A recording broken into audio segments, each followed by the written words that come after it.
So I've been having this really annoying problem in Scout where every time I drive for a long distance, the engine warning light comes on. I've plugged it into my OBD reader and every time it says that there's a problem with the MAF, the mass airflow sensor. And I get the one code, which is always P1103. So every time I get that code, I clean the MAF sensor out, but after then more miles, the error code comes back. This is the MAF sensor here, so it just has 2 screws and then you can unclip the plug.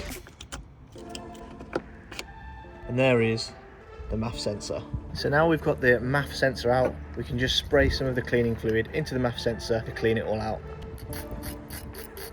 And then slot it back into place and reconnect the wires and then clear the fault codes. But after driving for a few more miles, the engine light always comes back on. So this time I've bought a brand new MAF sensor, which is hopefully going to solve the problem. I clear the fault codes again, restart the engine, and the light is now off. Hopefully it will stay that way.